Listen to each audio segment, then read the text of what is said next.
Good morning to all, this is Parvez Khan, this is IZ study circle. Dear students, एक बार मैं आपके सामने फिर हाजिर हूँ बज़वर्ड क्लास 8th का सेकंड चैप्टर का एक्सप्लेनेशन लेकर, जिसका नाम है chapter number 2 feathered friend. Okay, so hope you are ready to listen the explanation. तो ये चैप्टर यहाँ से शुरू हो रहा है। A space station is a spacecraft capable of supporting crew members and design to remain in space for an extended period of time and for other spacecraft to dock. क्या कह रहे हैं? एक space station है जो कि एक space craft है। स्पेस में एक स्पेस स्टेशन है। वो स्पेस स्टेशन किस चीज़ के अंदर बनाया गया है? वहाँ तो खाली जगह है, इसलिए वहाँ पे एक स्पेस क्राफ्ट को सेट किया गया है। उसी के अंदर स्पेस स्टेशन को का सेटअप किया गया है। और वो स्पेस क्राफ्ट जो है वो कैपेबल है, जो क्रू मेंबर्स हैं उसको, उसकी जो सारी यानी क्रू मेंबर्स को सपोर्ट करने के लिए सारी फैसिलिटीज़ उसके अंदर मौजूद हैं। And design to remain in space, और उसको इस तरह से डिज़ाइन किया गया है ताकि वो स्पेस में बहुत समय तक, बहुत ज़्यादा लंबे पीरियड तक रह ले। और अगर किसी दूसरे स्पेस क्राफ्ट में कोई प्रॉब्लम आ जाए या कुछ कार्रवाई दूसरे स्पेस क्राफ्ट में करनी हो तो वहाँ से उसी से उसके द्वारा की जा सके, उसके ज़रिए से की जा सके। The international space station is the only operational manned space station currently in orbit. तो जो स्पेस के अंदर इंटरनेशनल स्पेस स्टेशन है वो सिर्फ एकमात्र ऐसा ऑपरेशनल यानी जिससे कोई भी कार्रवाई की जा सकती है, और वो आबाद है। मैंड का मतलब यहाँ पे क्या है? आबाद, यानी वहाँ पर उसमें लोग हैं। Manned space station currently in orbit, वो ऑर्बिट में मौजूद है और वो इंटरनेशनल स्पेस स्टेशन है। और उसके ज़रिए से कोई भी स्पेस क्राफ्ट में प्रॉब्लम आती है किसी अदर में, या कोई भी बात होती है या कोई भी मैसेज आता है या जाता है, वो इसके द्वारा सारी एक्टिविटीज़ इंटरनेशनल स्पेस स्टेशन के ज़रिए से की जाती हैं। और ये वहाँ पे मौजूद है स्पेस में, और इसमें लोग मौजूद हैं। अब आगे क्या कह रहे हैं dear students? Space stations are used to study the effects of long term space flight on the human body. Space station का जो मेनली इस्तेमाल होता है या इसके अंदर जो काम किया जाता है, वो सबसे ज़्यादा जो अहम फोकस किया जाता है इस चीज़ पे किया जाता है कि जो लॉन्ग टर्म फ्लाइट होती है, स्पेस फ्लाइट, तो उसका ह्यूमन बॉडी के ऊपर क्या असर पड़ता है, क्या साइड इफ़ेक्ट्स हैं, स्पेस में जाने के बाद इंसान के ऊपर क्या असरात होते हैं, इसके लिए स्पेस स्टेशन का स्पेशली यूज़ किया जाता है। They also serve as a platform for extended scientific studies. और क्या कह रहे हैं? दे ऑल्सो सर्व, और ये जो स्पेस स्टेशंस हैं ये इसके लिए भी काम करते हैं। इसके लिए भी ये एक प्लेटफॉर्म है ये, कि जो साइंटिफिक स्टडीज़ हैं वो भी वहाँ पे रह के होती हैं। Each crew member stage aboard the station for weeks और मंथ्स। तो हर जो क्रू मेंबर होता है, क्रू मेंबर जो स्पेस में रहने वाले स्पेस स्टेशन में या उस जो स्पेस होता है जहाज़, ईच क्रू मेंबर कहते हैं जैसे जो जहाज़ होता है ना, जहाज़ में जो सारे मेंबर्स होते हैं उनको क्रू मेंबर्स कहते हैं। तो हर एक जो क्रू मेंबर होता है वो वहाँ पे रहता है इस स्पेस स्टेशन में, हफ्तों भी रहता है, महीनों भी रहता है, but rarely more than a year. लेकिन कभी कभी उसको 1 साल से ऊपर भी रहना पड़ता है। Space station have been used for both military and civilian purposes. और स्पेस स्टेशन का जो यूज़ होता है वो दोनों तरह से होता है, मिलिट्री पर्पस से भी होता है और सिविलियन पर्पस से भी होता है। डियर स्टूडेंट्स, अब यहाँ पे क्या कह रहे हैं कि what do you think are the challenges of living on a space station for a long periods of time. तो आप लोग क्या सोचते हैं, आपकी समझ में क्या आता है कि बहुत दिनों तक स्पेस स्टेशन में रहने जब आदमी रहता है तो किस तरह के चैलेंजेस का उसको सामना करना पड़ता है? इसके बारे में हम डिस्कस करेंगे। अपने पार्टनर से इसके बारे में डिस्कस करिए। The narrator is surprised to discover a canary in the space station, but how did it get there? Read on to find out. तो डियर स्टूडेंट्स, नैरेटर बहुत हैरान है ये पता करके, उसने ये खोजा कि इस स्पेस स्टेशन में एक कैनरी या रहने वाली चिड़िया मौजूद है, but how did it get there, लेकिन वो यहाँ कैसे आई, इसके बारे में पता लगाने के लिए क्या करना है, read on to find out, यानी हमें इसको पढ़ना पड़ेगा इसके बारे में पता लगाने के लिए। To the best of my knowledge, यानी जहाँ तक मेरी नॉलेज में है, नैरेटर कह रहे हैं कि मेरी नॉलेज में जहाँ तक है, there is never been a rule that forbids one to keep pets in a space station, यानी ऐसा कोई रूल नहीं है जिसकी बुनियाद पे ये कहा जा सके कि स्पेस स्टेशन में एक यानी कि पैट्स को नहीं रखा जा सकता। And even had such a rule exist, और ना ही कोई ऐसा रूल अभी तक बना है। I am quite certain that Sven Olsen would have ignored it, और क्या कह रहे हैं कि और ना ही अभी तक कोई ऐसा रूल बना, और मुझे ये बिल्कुल मैं इस बारे में श्योर हूँ कि अगर ऐसा कुछ होता भी तो स्वेन ऑलसन जो हैं उसको इग्नोर कर देते ऐसे रूल को। But I must admit that his selection was very sensible, लेकिन ये इस बात का मैं इकरार करता हूँ, इस बात को मैं मानता हूँ कि उनका जो सिलेक्शन था वो बड़ी समझदारी वाला था। कौन सा सिलेक्शन डियर स्टूडेंट्स, कि एक कैनरी यानी कि एक बर्ड, कैनरा की बर्ड जो है वो स्पेस शिप में है, स्पेस क्राफ्ट में मौजूद है, तो ये स्वेन ऑलसन का सिलेक्शन था, उन्हीं की मंशा से ये वहाँ पे बर्ड मौजूद है। क्लैरिबल वेट प्रैक्टिकली नथिंग, उस बर्ड का नाम क्या है, क्लैरिबल, उसका वेट जो था वो क्या था, प्रैक्टिकली अगर देखा जाए तो कुछ भी नहीं था उसका वेट। हर फूड रिक्वायरमेंट्स वर मिनिमल, और उसकी जो फूड रिक्वायरमेंट्स थी वो कितनी थी, बहुत कम थी। And she was not worried, और ना ही वो फिक्रमंद थी, as most animals would have been, जिस तरह से बहुत सारे जानवर फिक्रमंद होते हैं, डरे हुए होते हैं, सहमे हुए होते हैं, by the absence of gravity, क्योंकि वहाँ पर स्पेस क्राफ्ट के अंदर ग्रेविटी फोर्स नहीं था, तो इससे वो परेशान नहीं थी, क्लैरिबल जो कैनरी बर्ड थी। I first became aware that Claribel was aboard the space station when I was sitting in my office.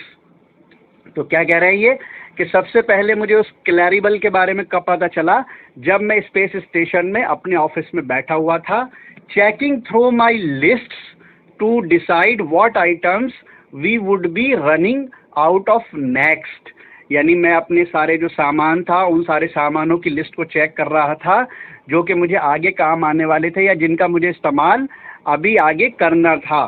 When I heard the musical whistle beside my ear, और उसी के दौरान मैंने क्या सुना, एक बहुत ही अच्छी सी सीटी की आवाज़ अपने कानों के पास मुझे आई। I assumed that it had come over the station intercom, और मैंने क्या सोचा कि ये जो आवाज़ आ रही है, ये मैंने मान लिया कि ये जो स्पेस स्टेशन का इंटरकॉम है ये आवाज़ वहाँ से आ रही है। And waited for an announcement to follow, और मैं इंतज़ार करने लगा कि कोई अनाउंसमेंट होगा और मैं उसको इंस्ट्रक्शन को फॉलो करूँगा।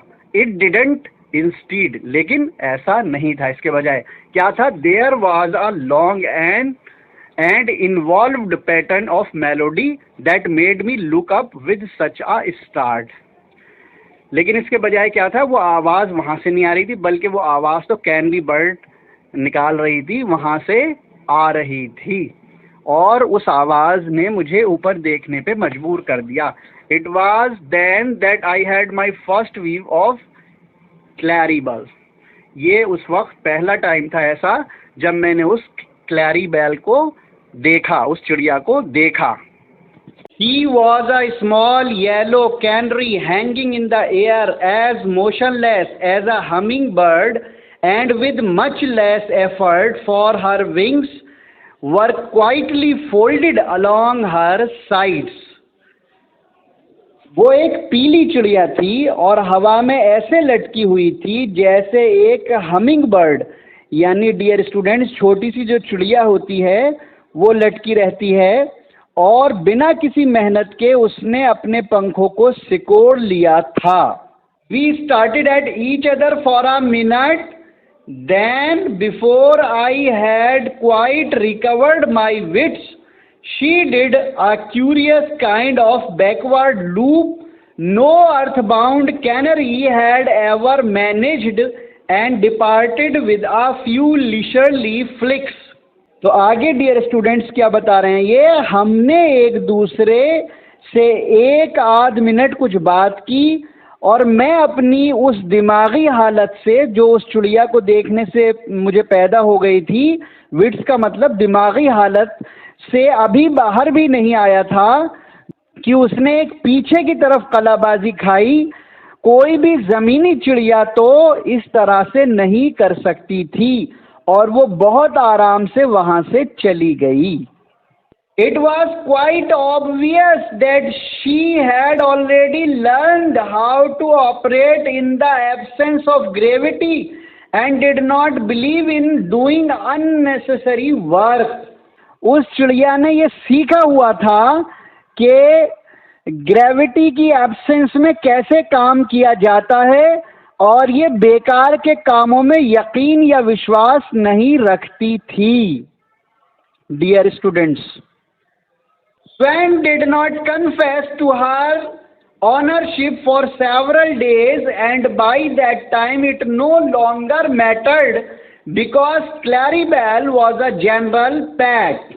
अब क्या ये आगे बता रहे हैं कि स्वैन ने काफी दिनों तक उस चिड़िया के बारे में नहीं बताया था और जब उसने बताया तो इससे हम पर कोई फर्क नहीं पड़ा क्योंकि क्लैरिबेल एक आम चिड़िया थी, साधारण सी चिड़िया थी।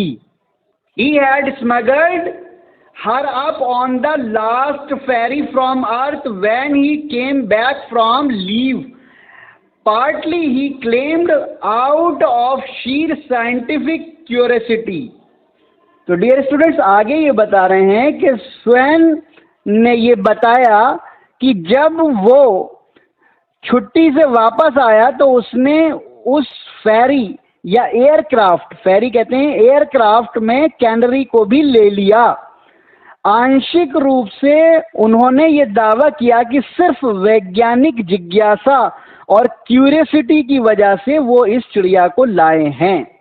He wanted to see just how a bird would operate when it had no weight but could still use its wing. Dear student, Sven ये देखना चाहता था कि एक बर्ड स्पेस में किस तरह की एक्टिविटी करेगी जबकि उसका वजन 0 हो। Claribel thrived and grew healthy. On the whole, we had little trouble concealing our unauthorized guest when VIPs from Earth came visiting. तो आगे डियर स्टूडेंट्स क्या बता रहे हैं ये कि बर्ड बड़ी हो गई और तंदुरुस्त भी हो गई। कुल मिलाकर हमें थोड़ी सी परेशानी ये थी कि जब कोई वीआईपीस ज़मीन से विजिटिंग करने के लिए स्पेस स्टेशन में आते थे तो हमें अपने मेहमान यानी वो जो अनऑथराइज्ड गेस्ट था उसको छिपाना पड़ता था, यानी चिड़िया को छिपाना पड़ता था। A space station has more hiding places than you can count. The only problem was that Claribel got rather noisy when she was upset. अब ये आगे बता रहे हैं कि स्पेस स्टेशन में इतनी ज़्यादा छुपने की जगह और प्लेसेस थी कि आप गिन भी नहीं सकते और क्लैरिबल के साथ सिर्फ एक ये परेशानी थी कि वो जब अपसेट होती थी तो शोर मचाने लगती थी। We sometimes had no think fast to explain the curious peeps and whistles that came from ventilating shafts and storage bulkheads.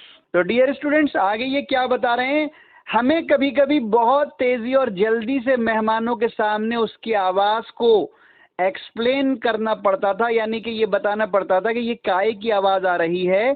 हमें ये बताना पड़ता था कि ये आवाज़ें स्पेस स्टेशन की दीवार और शाफ्ट वगैरह से आ रही हैं। There were a couple of narrow escapes But then who would dream of looking for a canary in a space station?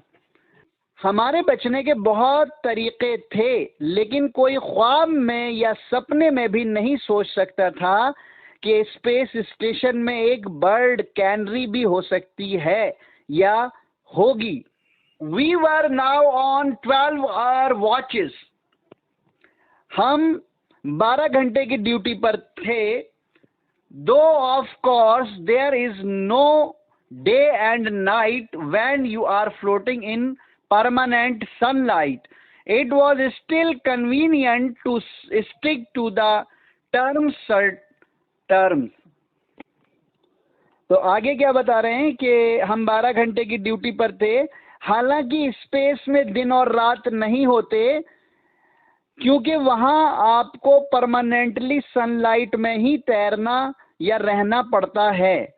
लेकिन ये आसान होगा कि इस वाक़ये को, इस बात को दिन और रात के टर्म्स के अकॉर्डिंग बताया जाए, यानी कि ये ऑथर नरेटर इस इंसिडेंट को दिन और रात के अकॉर्डिंग बताना चाहते हैं। तो आगे क्या करें? Certainly when I woke up that morning it felt like 6 AM on earth. तो क्या कह रहे हैं? यकीनन जब मैं उस सुबह उठा तो जमीन पर, यानी जमीनी अर्थ के टाइम के अकॉर्डिंग 6 बजने का वक्त होगा या 6 बजे का वक्त होगा। I had a nagging headache and vague memories of fitful disturbed dreams. तो डियर स्टूडेंट्स, आगे ये क्या बता रहे हैं कि मुझे अब जो है आगे इन्होंने बताया, तो जब ये उठे तो मेरे सर में दर्द था, यानी इनका सर जो है भारी था या दर्द था, नैगिंग कर रहा था, और मुझे पुराने या धुंधली यादें सपने में आ रही थीं, जिससे मेरी नींद डिस्टर्ब हो रही थी। ये वाली बात इन्होंने बताई। It took me ages to undo my bunk straps and I was still only half awake when I joined the remainder of the duty crew in the mess. मुझे अपने बंक स्ट्रैप्स, ये बंक स्ट्रैप्स क्या होते हैं? क्योंकि space station में या space craft में वहाँ पे ग्रेविटी ज़ीरो होती है, तो जहाँ पे आदमी लेटता है उस चीज़ को स्ट्रैप करना पड़ता है, बांधना पड़ता है, एक तरह से कुंदों में फंसाना पड़ता है। These things are called bunk straps. तो कह रहे हैं कि मुझे अपने बंक स्ट्रैप्स को खोलने में बहुत वक्त लगा और अभी मैं आधा ही जागा था कि मुझे अपने साथियों के साथ स्पेस के मैस, जहाँ खाना खाया जाता है या खिलाया जाता है, मैस में जाना पड़ा। Breakfast was unusually quiet and there was one seat vacant.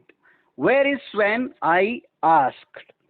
तो आगे क्या बता रहे हैं कि नाश्ता असामान्य रूप से unusually क्वाइट था, यानी नाश्ते पर उस वक्त में लोग खामोश बैठे थे। यूजुअली खामोश नहीं रहते थे, लेकिन उस टाइम में बिल्कुल खामोश बैठे हुए थे, और वहाँ पर एक सीट खाली थी, वहाँ पर एक सीट खाली थी। मैंने पूछा स्वेन कहाँ है? नरेटर ने स्वेन के बारे में पूछा, स्वेन कहाँ है? तो क्या बताया गया? He is looking for Claribel, someone answered, says he can't find her anywhere, she usually wakes him up. और किसी दूसरे साथी ने क्या जवाब दिया कि वो चिड़िया को देख रहा है, क्लैरिबल को देखने गया है या देख रहा है, और वो कहता है कि वो कहीं नहीं मिल रही, आम तौर से वही इसको उठाती थी। वो चिड़िया क्लैरिबल ही इसको उठाती थी। Before I could retort that the usually woke me up to, Sven came in through the doorway. इससे पहले कि मैं ये कह पाता कि मुझे भी वही उठाती थी, स्वयं दरवाजे से अंदर आता है या अंदर आया, और we could see at once that something was wrong. He slowly opened his hand and there lay a tiny bundle of yellow feathers with 2 clenched claws. Sticking pathetically up into the air. तो आगे क्या बता रहे हैं dear students कि इससे पहले कि मैं ये कह पाता कि मुझे भी वही उठाती थी, स्वयं दरवाजे से अंदर आता है, ये बात मैंने आपको पहले बता दी। अब आगे फौरन ही हमने देखा कि कुछ गड़बड़ है। उसने धीरे से अपना हाथ खोला और उसके हाथ में पीले पंखों का एक बंडल, छोटा सा बंडल था, टाइनी बंडल था, और उस चिड़िया के दोनों पंजे हवा में सख्ती से भिंचे हुए थे, जिनको देखकर हमें बहुत मायूसी सी हुई। पैथेटिकली हमें जो फीलिंग हुई पैथेटिकली यानी कि मायूसी सी हुई, बहुत सैडनेस हुआ हम लोगों को। ये देखिए यहाँ पे डिस्कशन हो रहा है जब लेकर आए हैं चिड़िया को dear students. What happened we asked all equally distressed. हम सब ने एक साथ फिक्रमंद होते हुए पूछा क्या हुआ।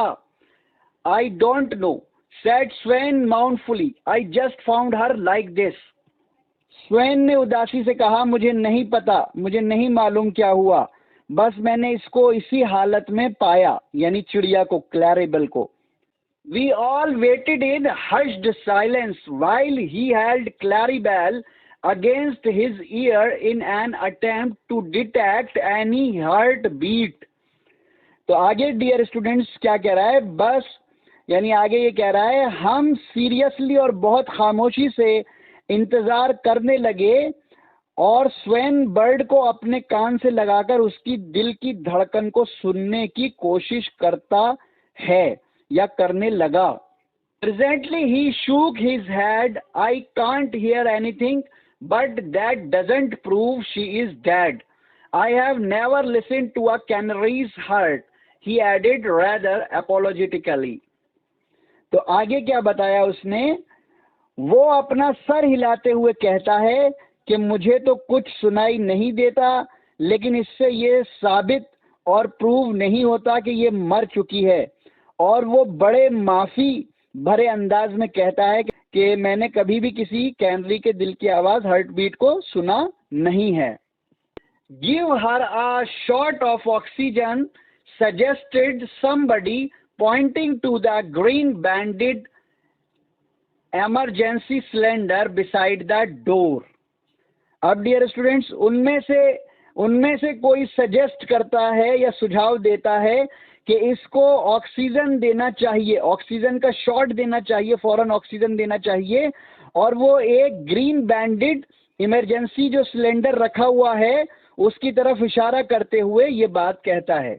Everyone agreed that this was an excellent idea, and Claribel was tucked snugly into a face mask that was large enough to serve as a complete oxygen tent for her. Everyone agreed यानी हर कोई जल्दी से तैयार हो गया कि ये एक बेहतरीन आइडिया है, एक्सीलेंट आइडिया है कि उसको जो है ऑक्सीजन दिया जाए। और क्लैरिबल को फौरन ही क्या किया गया, क्लैरिबल को फौरन तेजी के साथ एक फेस मास्क ऑक्सीजन वाला लगा दिया गया, जो कि चिड़िया के कंपैरिजन में इतना बड़ा था जितना कि उसके एतबार से, चिड़िया के एतबार से ऐसा था जैसे ऑक्सीजन का टेंट हो। उसके लिए वो फेस मास्क ऐसा काम कर रहा था जैसे कि ऑक्सीजन का टेंट हो, मास्क नहीं बल्कि tent. To our delighted surprise, हम एकदम हैरान हो गए और खुश हो गए। शी रिवाइव्ड एट वंस, जैसे ही वो एकदम ऑक्सीजन लगने से होश में आई, रिवाइव्ड हुआ, उसको जो है होश में आई, कॉन्शियसनेस पैदा हुई उसके अंदर। Beaming broadly Sven removed the mask and she hopped on to his finger. और बहुत ज़्यादा स्वेन ने खुश होते हुए उसके मास्क को रिमूव किया, हटाया, और वो फुदकते हुए उसकी फिंगर पर बैठ गई। She gave her series of sharp trills then promptly keeled over again. अब उसने क्या किया, उसने एक सीरीज ऑफ शार्प ट्रिल्स यानी कराहट यानी उसकी आवाज निकली कराहने वाली, और फिर वो दोबारा से क्या हो गई, अनकॉन्शियस हो गई, बेहोश हो गई। I don't get it lamented Sven. What's wrong with her? She's never done this before. स्वेन ने कहा कि मुझे समझ नहीं आ रहा कि इसको क्या हुआ है, इससे पहले कभी ऐसा नहीं किया. For the last few minutes, something had been tugging at my memory. यहाँ पे कह रहा है ये पिछले कुछ मिनटों से कोई चीज टगिंग यानी कि बार बार मेरे दिमाग में आ रही थी. टगिंग कहते हैं स्ट्राइक करना, बार बार मेरे दिमाग में आ रही थी. My mind seemed to be sluggish that morning, as if I was still unable to cast off the burden of sleep. मेरा दिमाग जो था वो क्या था, स्लगिश यानी इनएक्टिव था उस सुबह को, और ऐसा लगता था जैसे कि अभी यानी कि नींद का खुमार मेरे ऊपर से उतरा नहीं है या मैं अभी जगा नहीं हूँ. I felt that I could do with some of that oxygen, but before I could reach the mask, understanding exploded in my brain. तो मैंने ये सोचा कि मुझे भी कुछ थोड़ा सा ऑक्सीजन ले लेना चाहिए, लेकिन इससे पहले ही मैं ऑक्सीजन मास्क के पास पहुंचता, एकदम से मेरे दिमाग में एक ख्याल आया. कोई चीज़ मेरे दिमाग में एकदम से, जैसे दिमाग का बल्ब जल जाता है, कुछ मेरे दिमाग में आइडिया आया. I wheeled on the duty engineer and said urgently, Jim. मैं फौरन ही ड्यूटी इंजीनियर्स जो थे उनके पास गया और अर्जेंटली मैंने उनसे कहा, Jim, there is something wrong with the air.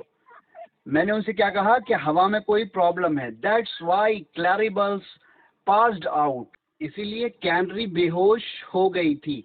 I have just remembered that miners used to carry canaries down to warm them of gas.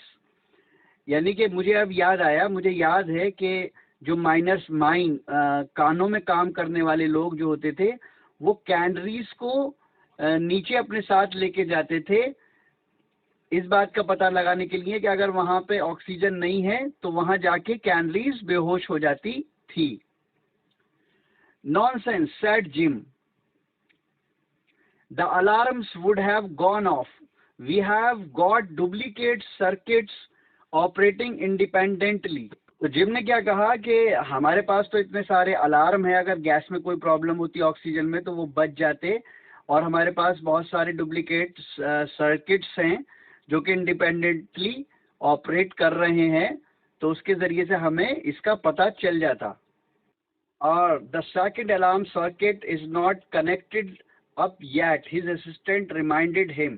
तो उसके असिस्टेंट ने उसको क्या रिमाइंड कराया कि जो सेकंड अलार्म सर्किट है वो अभी तक कनेक्ट नहीं किया गया है.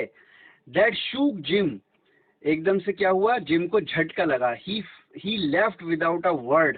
एकदम से वो बिना एक वर्ड कहे वहां से चला गया. While we stood arguing and passing the oxygen bottle around like a pipe of peace, he came back 10 minutes.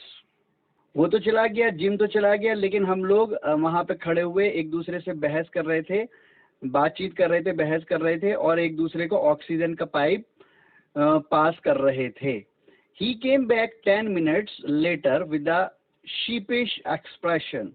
और वो 10 मिनट के बाद वापस आया with a sheepish. Sheepish means यानी जब कोई गलती करके जो हमारे चेहरे का रंग हो जाता है, dear student, that is called sheepish. तो उसके चेहरे पे कैसा एक्सप्रेशन था, sheepish. It was one of those accidents that couldn't possibly happen. ये एक ऐसा एक्सीडेंट था जो पॉसिबली नहीं होता है. We had one of our rare eclipses by earth's shadow that night. Part of the air purifier had frozen up and the single alarm in the circuit had failed to go off. क्या कह रहे हैं कि हम एक eclipse से पास होने वाले थे और उस रात को, और जो एयर प्योरीफायर था वो फ्रोजन हो गया था, वो बिल्कुल काम करना उसने बंद कर दिया था. And the single alarm in the circuit had failed to go off. और अब सिंगल अलार्म जो हमारे पास बचा था वो भी फेल हो गया था, वो भी नहीं बचा था. $500,000 worth of chemical and electronic engineering had let us down completely. यानी इतना महंगा सारा जो सिस्टम हमारा था केमिकल और इलेक्ट्रॉनिक इंजीनियरिंग का, उसने हमें क्या कर दिया था, पूरी तरह से उसने हमें धोखा दे दिया था. Without Claribel, we should soon have been slightly dead. Claribel के साथ ये सब ना होता तो हमें पता ही नहीं चलता और हम नींद में ही सब मर जाते. So now, if you visit any space station, don't be surprised if you hear an inexplicable snatch of bird song. तो अगर आप किसी स्पेस स्टेशन में जाएं और तो वहाँ पे हैरान होने की ज़रूरत नहीं है अगर आप किसी यानी कि बर्ड की आवाज़, उसके गाने की आवाज़ सुनते हैं. There is no need to be alarmed, यानी चौंकने की बिल्कुल भी ज़रूरत नहीं है. On the contrary, in fact it will mean that you are being doubly safeguarded at practically no extra expense. यानी कि अगर ऐसा हो कि आपको वहाँ किसी बर्ड की आवाज़ आ जाए तो असल में क्या होगा कि इससे तो आप डबल यानी दोहरे तरीके से ये सेफगार्ड है आपका, और ये ज़्यादा महंगा भी नहीं है. अगर वहाँ पे कैनरी और कोई बर्ड मौजूद है तो ये सेफगार्ड है. अगर अलार्म नहीं भी बजेगा तो जो यानी कि बर्ड है उसको प्रॉब्लम हो जाएगी.